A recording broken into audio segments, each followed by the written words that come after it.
Ya, kali ini kita akan membahas soal-soal mengenai gelombang dan getaran ya. Nah, jadi soal pertama yaitu persamaan gelombang transversal memiliki bentuk Y sama dengan 0,05 sin 2πt plus 0,4 px. Nah, pertanyaannya dapatkan amplitude, frekuensi, periode, panjang gelombang, cepat lambat gelombang, persamaan kecepatan gelombang, dan persamaan percepatan gelombang, dan kemanakah gelombang bergerak. Nah, untuk mengetahui persoalan ini, kita tinjau.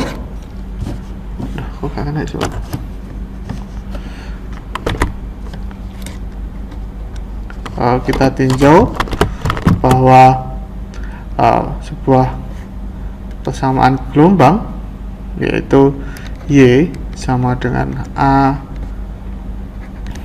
sin omega T ditambah Kx, dimana Y ini dia adalah simpangan gelombang,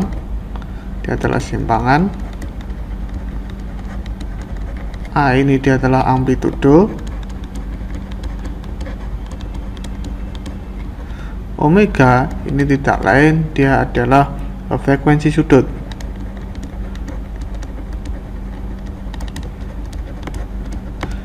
dan K ini dia adalah bilangan gelombang.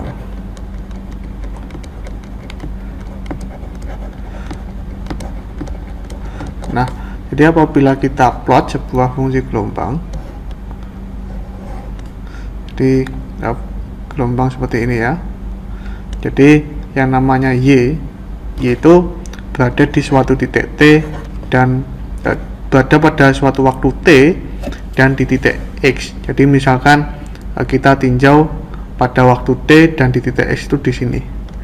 Nah, maka simpangan sejauh ini dia adalah Y pada X dan T tertentu. Nah, A itu apa? A itu dia adalah simpangan maksimum, jadi dia di puncak-puncaknya ini dia adalah A.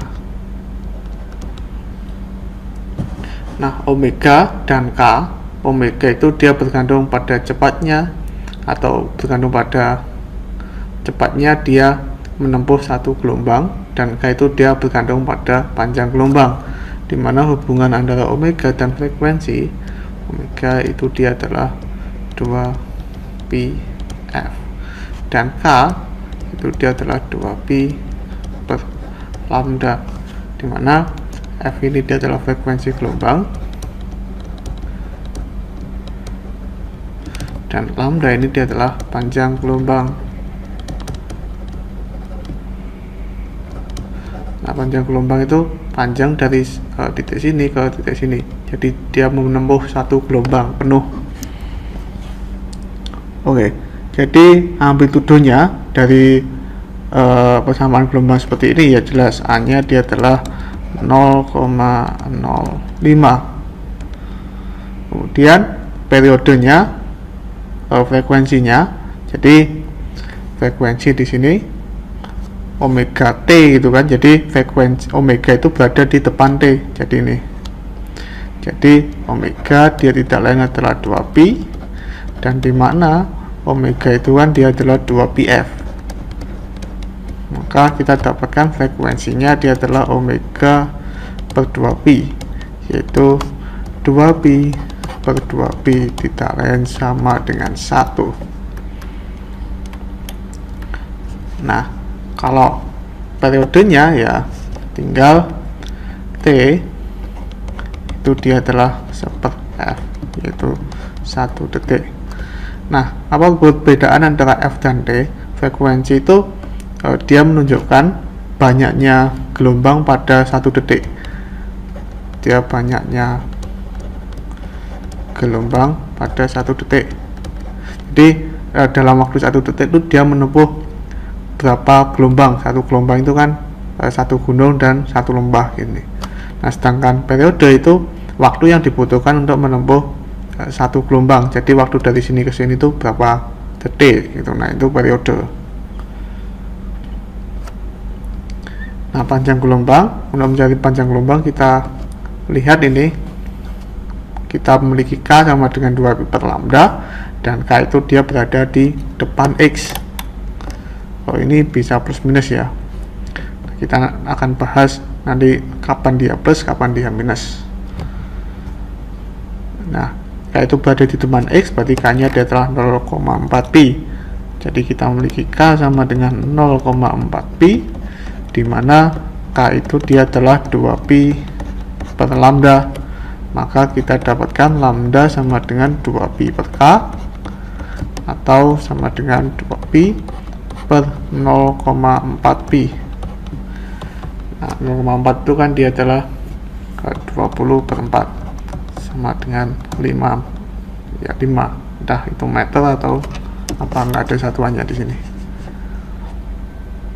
Nah, cepat lambat gelombang. Nah, apa perbedaan antara kecepatan gelombang dan cepat lambat gelombang? Nah, kalau cepat lambat gelombang itu ya dia bergeraknya ke sana, ke sumbu X. Nah, berapa cepatnya dia bergerak ke sumbu X? Kalau kecepatan gelombang itu dia bergerak melewati lintasan ini. Nah, itu kecepatan gelombang karena dia mengikuti lintasan ini. Nah, kalau cepat lambatnya ya dia cuma bergerak searah. Kan kita tahu bahwa gelombang itu dia adalah getaran yang melambat. Nah, kecepatan itu dia adalah kecepatan getarnya. Nah, kalau cepat lambat itu dia percepatan lambatannya itu. Nah, jadi ya tinggal kita memiliki hubungan cepat lambat gelombang itu dia adalah omega per K atau lambda F. Itu dia adalah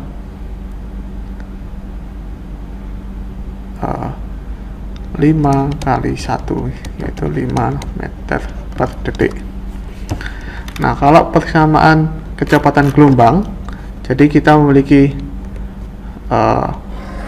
persamaan gelombang Y sama dengan A sin omega T plus minus Kx gitu kan.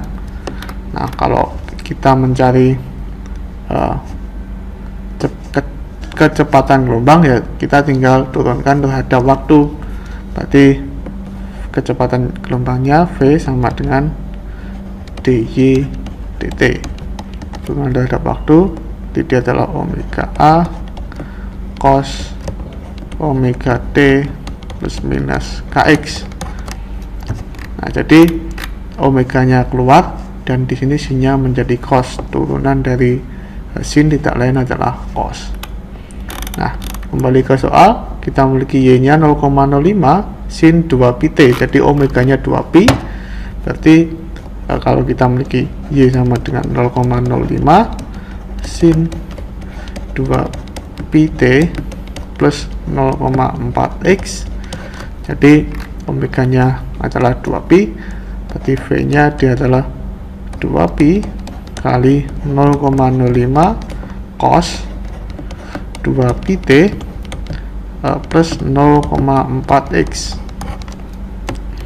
Nah, ini tidak lain adalah 0,1 pi cos 2pi T plus 0,4x.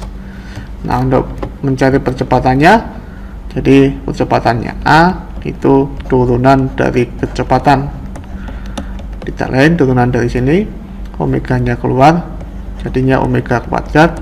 A turunan cos dia adalah minus sin, jadi minus sin omega T plus minus Kx. Nah, A sin omega T plus minus Kx tidak lain dia adalah Y gitu kan. Jadi dia adalah minus omega kuadrat Y. Jadi kalau kita masukkan soal di sini, omeganya dia adalah 2pi, maka dia adalah minus 4pi kuadrat gitu kan. Kalikan 0,05 sin 2pi T plus 0,4x.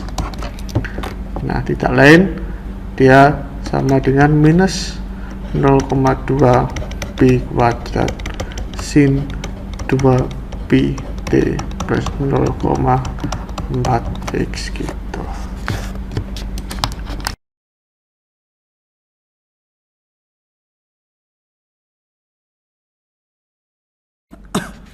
Ya, kali ini kita memiliki soal. Roni merasakan getaran gempa yang frekuensinya 15 Hz. Jika sumber getarannya dari pantai yang berjarak 60 km dan tiba dalam waktu 20 detik, maka panjang gelombang tersebut adalah kalau kita diberikan persoalan yang fisik seperti ini, kita harus bisa membayangkan atau kita harus bisa melakukan eksperimen pikiran bagaimana sistem ini bekerja gitu. Jadi misalkan di sini ada Roni gitu kan, dan di jarak 60 km, misalkan di sini itu dia ada sumber gempa. Nah, artinya apa? Artinya di sini itu ada gelombang. Nah, ternyata dari sumber gempa ke tempatnya Roni itu butuh 20 detik. Nah, dimana frekuensi gempa itu dia 15 Hz. Apa maksud frekuensi 15 Hz? Frekuensi itu kan dia adalah jumlah gelombang dalam 1 detik. Jadi kalau ada 15 Hz frekuensinya, berarti dalam 1 detik itu terjadi 15 gelombang. Nah, artinya kalau dari pusat ke titik Roni itu adalah sejauh 20 detik untuk mencapainya, artinya dalam 20 detik itu terjadi 300 gelombang. Nah, sebanyak 300 gelombang itu dia mengalir dalam jarak 60 km atau 60.000 meter. Artinya satu gelombang, panjang dari satu gelombang, panjang gelombangnya lambda itu dia adalah 60.000 meter dibagi dengan 300, tidak lain adalah 200 meter. Jadi panjang gelombang, jadi panjang satu gelombang, satu lembah dan satu bukit itu adalah 200 meter gitu. Jadi dia segini, itu dia adalah 200 meter gitu.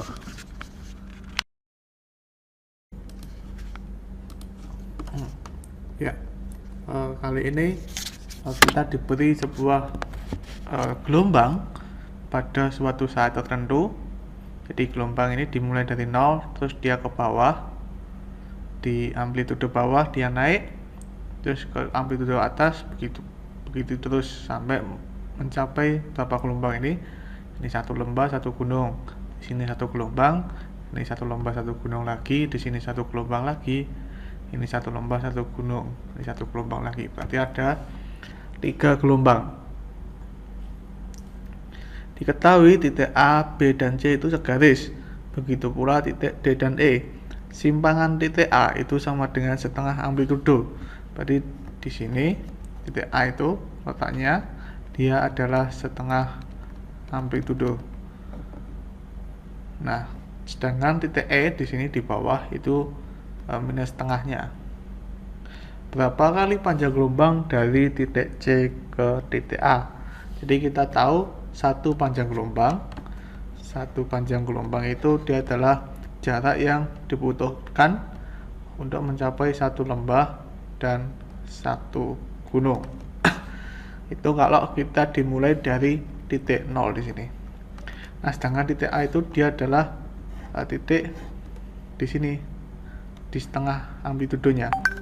Nah, pertanyaannya bagaimana cara kita mengetahui satu gelombang apabila dimulainya tidak dari titik 0 di sini? Ya, kita tinggal bagi aja. Kalau ini kita mulai dari setengah, ya kita tinggal bagi aja. Nah, kira-kira satu gelombang itu dia mencapai 1, 2, 3, 4, 5, 6, 7, 8 kali setengah amplitudo. Jadi dia naik setengah, terus dia naik lagi setengah, terus dia turun setengah, terus dia turun setengah, terus dia turun setengah, terus dia turun setengah, terus dia naik setengah, terus dia naik setengah. Totalnya itu ada 8 kali. 8 kali setengah setengah setengah gitu, naik turun.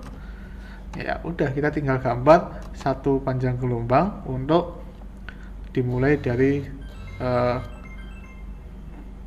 simpangan setengah amplitudo, berarti dia naik berarti pas di amplitudo. Kan dia nggak mungkin bisa naik lagi nih, berarti dia turun. Ini harusnya bengkok.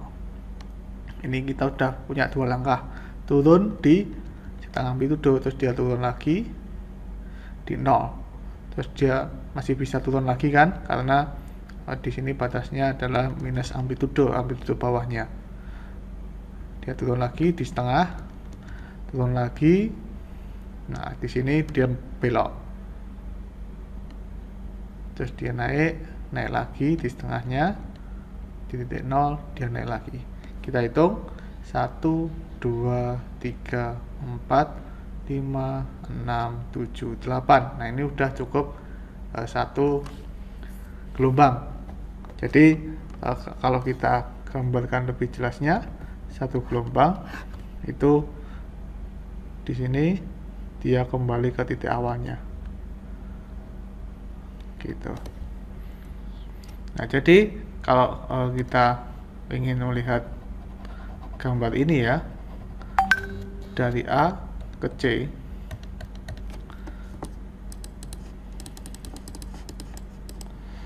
dimana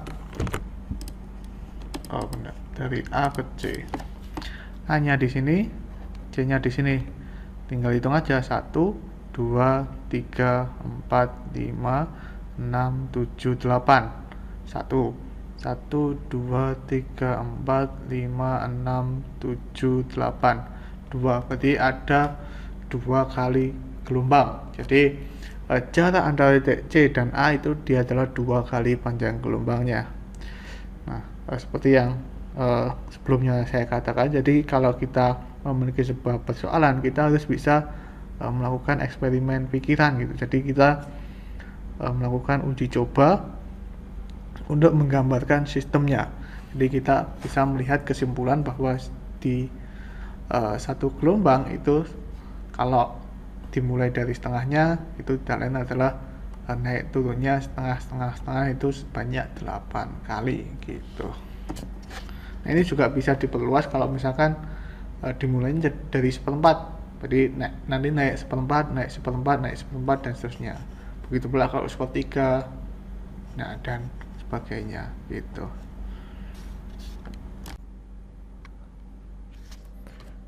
Ya, selanjutnya sebuah benda melakukan getaran harmonik dengan amplitudo A, maka ketika kecepatannya sama dengan setengah kecepatan maksimum, besar simpangannya berapa. Jadi kita memiliki sebuah persamaan umum mengenai getaran harmonik gitu kan. Jadi persamaan umum getaran harmonik Y sama dengan A sin omega T. Nah, kecepatan gelombangnya bukan cepat lambat ya, jadi kecepatan gelombangnya itu V, dia adalah turunan dy dt, tidak lain dia adalah omega A cos omega T. Nah, dimana omega A ini tidak lain, dia adalah nilai kecepatan maksimum.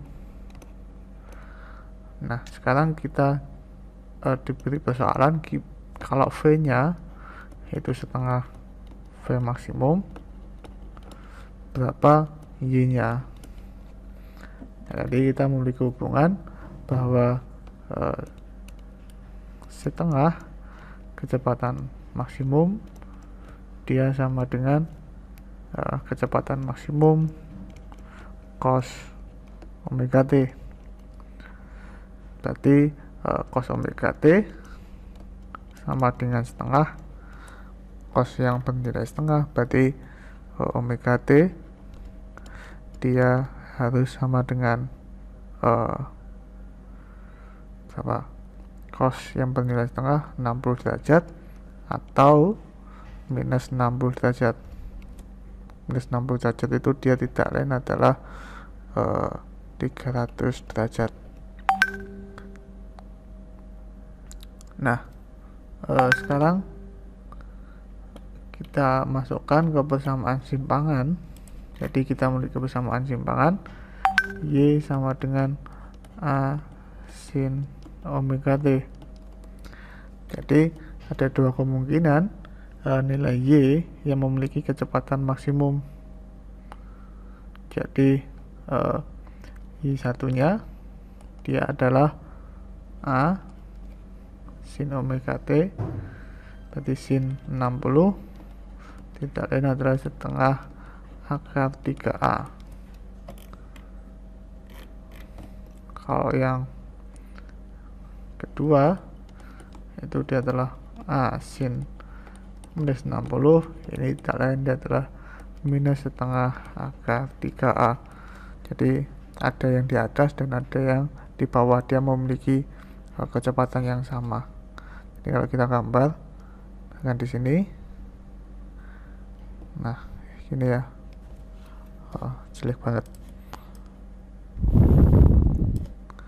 Jadi kalau kita gambar di sini gelombangnya, nah, jadi ya kecepatan maksimum di sini dan di sini. Kenapa nggak di sini? Ini karena ini turun gitu kan, jadi kecepatannya negatif. Kalau di sini juga turun, jadi yang naik ke sana gitu.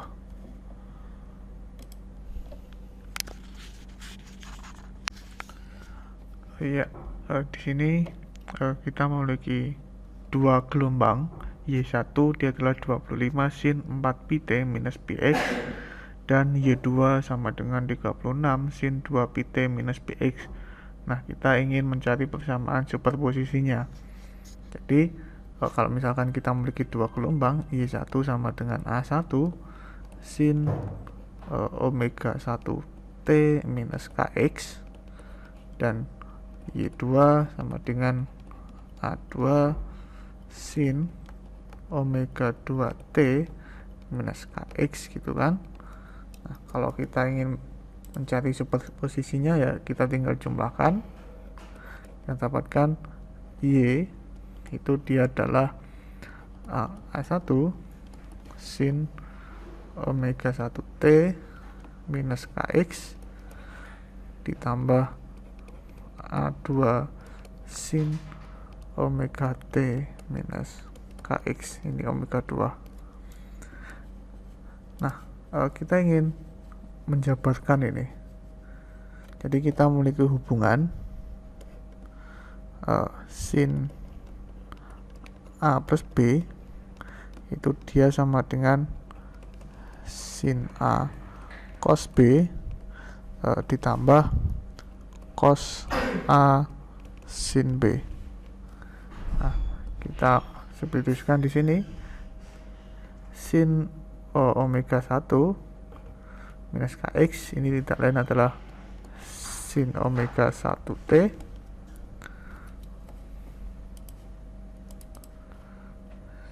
sin omega 1T cos minus Kx gitu kan, tapi karena dia minus Kx, karena cos minus itu sama dengan cosnya sendiri, dan ini minus cos omega 1T sin Kx, karena Kx di sini negatif, sinusnya negatif, makanya kita keluarkan di depan.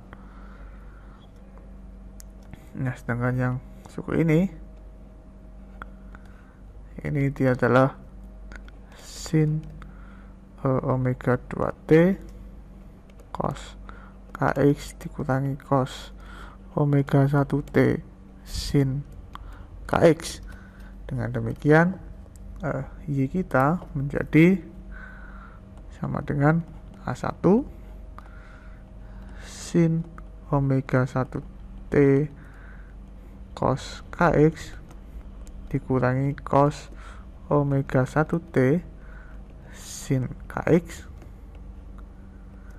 ditambah dengan A2 sin omega 2t cos kx minus cos omega 1t sin kx.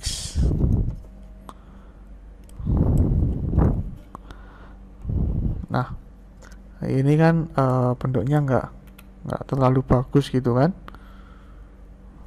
Jadi meskipun begitu kita memiliki suku yang sama. Ini cos kx, ini juga cos kx, ini sin kx, ini juga sin kx, sehingga kita bisa mengumpulkan ini. Jadi kita bisa kumpulkan A1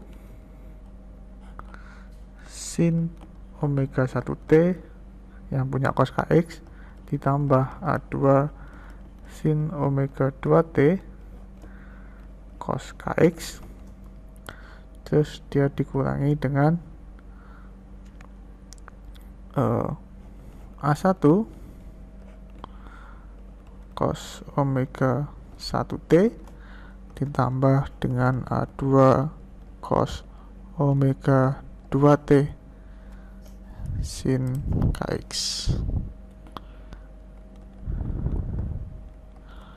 Gitu.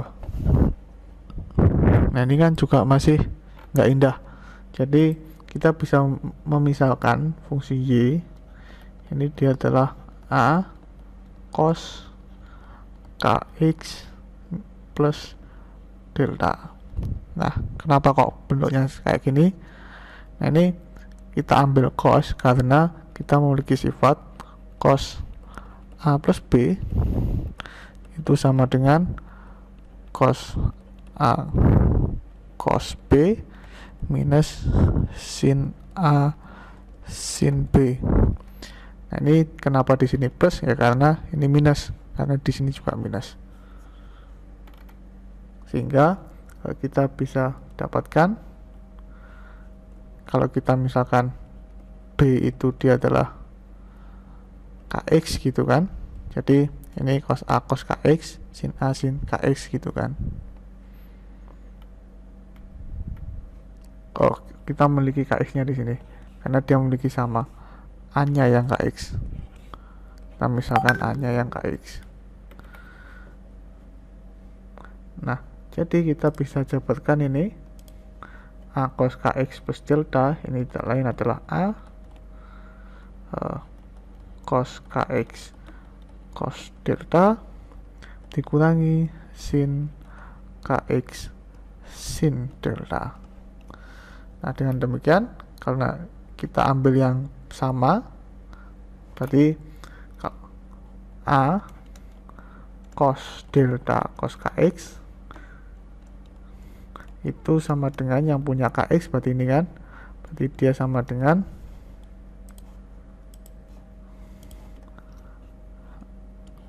A1 sin omega 1t ditambah A2 sin omega 2t cos kx. Kita bisa coret di sini sehingga kita dapatkan a cos delta itu sama dengan A1 sin omega 1t ditambah dengan A2 sin omega 2t gitu. Itu yang cos, sekarang yang sin.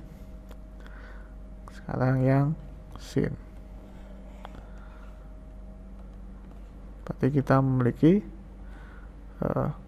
a sin delta sin kx itu dia sama dengan A1 cos omega 1t ditambah A2 cos omega 2t sin kx. Nah, kita bisa coret kedua sinnya sehingga kita dapatkan A sin delta itu sama dengan A cos omega 1T ditambah dengan A2 cos omega 2T. Jadi kita memiliki A cos delta dan A sin delta, sehingga kita bisa dapatkan tangen delta itu kan dia adalah sin delta dibagi dengan cos delta, yaitu tidak lain dia adalah A1 cos omega 1T ditambah A2 cos omega 2T dibagi dengan A1 sin omega 1T ditambah dengan A2 sin omega 2T, hingga deltanya itu dia adalah tangen inverse dari ini A1 cos omega 1T ditambah dengan A2 cos omega 2T dibagi dengan A1 sin omega 1T ditambah dengan A2 sin omega 2T gitu. Nah, kalau mencari A-nya, jadi A itu kalau kita kuadratkan A kuadrat sin kuadrat delta ditambah A kuadrat cos kuadrat delta itu sama dengan A kuadrat gitu kan, karena kita memiliki sin kuadrat delta ditambah cos kuadrat delta itu sama dengan 1. Nah, berarti A nya itu sama dengan akar dari ini A kuadrat ya, akar dari A sin delta kuadrat ditambah dengan A cos delta kuadrat gitu. Dan kita masukkan A sin delta dan A cos deltanya dari sini. Nah, kalau sudah kita dapatkan ya kita tinggal nanti masukkan Y superposisinya, itu dia adalah A yang ini cos Kx dikurangi delta ini, deltanya ini gitu. Nah, ini selanjutnya ada 5 soal, silahkan dikerjakan, boleh dikerjakan semuanya, boleh dikerjakan beberapa saja, atau boleh tidak sama sekali. Jadi ini opsional ya, jadi semakin banyak dikerjakan ya nanti akan berpengaruh pada nilai asistensi. Nanti silahkan di upload di intip.in asis 4. Nah, jadi yang pertama, seorang nelayan merasakan perahunya dihempas gelombang sehingga perahu bergerak naik turun. Waktu yang diperlukan untuk bergerak dari puncak ke lembah adalah 3 sekon. Nelayan juga mengamati bahwa jarak antar puncak gelombang adalah 12 meter. Waktu yang diperlukan untuk bergerak dari puncak ke lembah adalah 3 detik. Nelayan juga mengamati bahwa jarak antara puncak gelombang adalah 12 meter. Waktu yang diperlukan untuk gelombang mencapai pantai jauhnya 100 meter adalah berapa? Yang kedua, sebuah gabus terapung di puncak gelombang air laut yang jarak antara 2 bukit gelombang terdekat 2 meter. Gabus berada di puncak lagi setelah 1 detik kemudian. Kecepatan lambat dan panjang gelombang adalah berapa? Kemudian, suatu partikel bergetar selaras dengan amplitudo A cm dan periode T detik. Jika partikel mulai bergetar dari kedudukan seimbang dengan arah ke kanan, maka partikel mempunyai simpangan setengah A cm dengan arah gerak ke kiri pada saat partikel telah bergerak selama waktu berapa detik. Persamaan gelombang Y sama dengan 2 sin 2pi 4T plus 2x meter dengan T dalam titik dan X dalam meter, maka panjang gelombang dan kecepatan lambatnya dia adalah berapa.